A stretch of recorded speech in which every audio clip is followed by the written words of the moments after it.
मराठी, ते धडक ते धडक. सांगता येईना आणि सहनही होईना शौचा वाटे रक्तस्राव, वेदना, वारंवार शौचास होणे हा मूळव्याध तर नाही ना? मिळवा कायमचा आराम, तोही एका दिवसात, वेदना रहित विना टाका.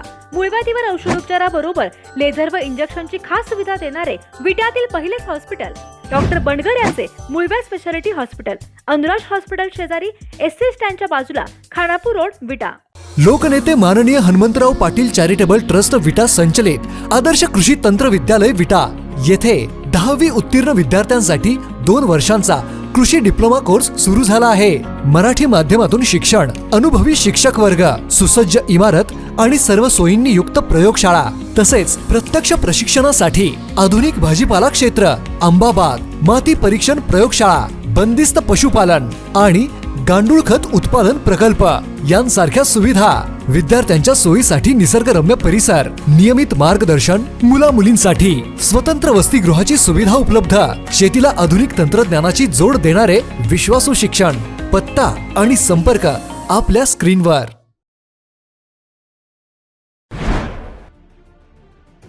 मराठा योद्धा मनोज जरांगे पाटील यांच्या ताफ्यातील गाड्यांचा भीषण अपघात झालाय. आंबेगाव हद्दीत झालेल्या या अपघातात एक मराठा बांधव जखमी झालाय. आंबेगाव हद्दीतील शहनाई मंगल कार्यालयाजवळ तिहेरी अपघात झालाय. एसटी बस, इर्टिगा आणि पोलिसांच्या गाडीची धडक झाल्याची प्राथमिक माहिती समोर येतेय. एसटी बसने पाठीमागून धडक दिल्याने हा अपघात झाल्याचे मनोज जरांगे पाटील यांनी स्पष्ट केलंय. या अपघातात बीड येथील किरण नारायण भगत हा तरुण जखमी झालाय. या अपघातानंतर मनोज जरांगे पाटील यांनी स्वतःच्या गाडीतून किरण भगत याला विट्यातील रुग्णालयात दाखल केलंय. किरण भगत याला विट्यातील ओमश्री रुग्णालयात दाखल करण्यात आलंय. किरण भगत हे सुखरूप असून त्यांच्या मणक्याला मार लागल्याचे सांगण्यात येतंय.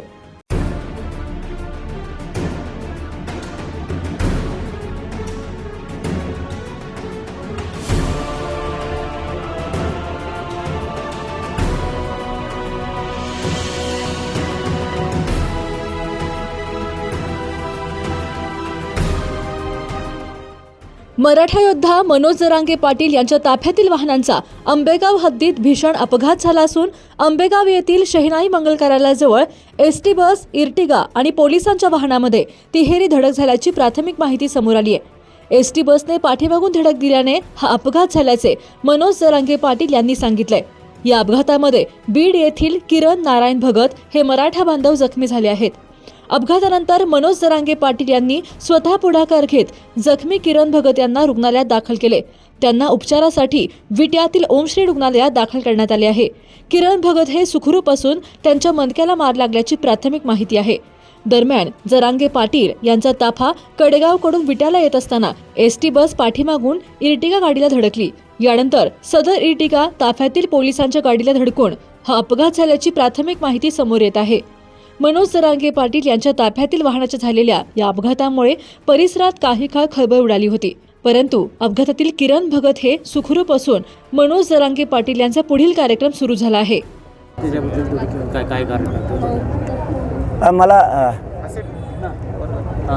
मी काय किरण भाईला विचारलं नाही, कारण माझ्याच गाडीत टाकल्यामुळं की बाबा किरण भगतला लागलंय. मला फक्त कळता क्षणी मी माझ्या गाड्या ताबडतोब माघारी वळल्या. मी स्पीडनं गेलो, त्याला माझ्या गाडीत टाकलं, हॉस्पिटलला घेऊन डायरेक्ट ॲडमिट केलं. मी त्याला विचारलं नाही, पण मग पोरांनी सांगितलं की ते रोडला उभा होता आणि एस टीवाल्यांनी मागून धडक दिली, त्यामुळे त्याला पाठीला मार लागला, कमराला. पण आता पुन्हा असं म्हणालेत की आपल्या माझ्या काही गाड्या पुढं होत्या, काही मागं होत्या. ती गाडीवर बसलेला होता तो आणि पाठीमागून एस टीनं गाडीला धडक दिली त्यांच्या, त्यामुळं मग ते उडून खाली पडला असं पोरं म्हणतात. आता ते पोरं सांगते नाच मीडियावाल्याला जाणून गेलं. आता त्याला मला ॲडमिट करणं आधी गरजेचं होतं. बाकीच्या कुटाने नंतर बघेल मी. बाकीच्या कुटाने काय एवढे विशेष नसतात. लेकराला लागलं ना त्याला पटदिशी गाडीत न्यायचं आणि उपचाराला न्यायचं. पोलिसांना सांगितलं बाबा हॉस्पिटल कुठं आहे, कडेगावकडे घेऊन चाललो होतो आम्ही. पण गाडीत त्याला घेतल्याच्या नंतर मी बोललो तर ते मला कमराला लागलं आहे आणि ते दुखत आहे जास्त. म्हणलं बोलतोय सगळा व्यवस्थित आहे. मग आपण गाडी पोलिसांना विचारलं हॉस्पिटल कडेगावला न्यायचं की विट्याला. ते म्हणलं विट्याला चांगले हॉस्पिटल, विट्याजवळ. पुन्हा गाड्या रस्त्यावरून पलटिल्या आम्ही आणि स्पीडनं त्याला ॲडमिट केलं.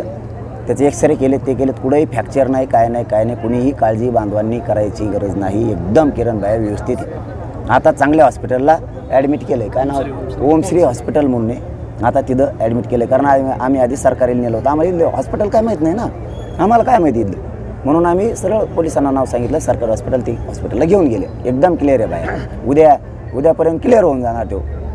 नागरिकांनो, डायलिसिसची सेवा पूर्णपणे मोफत.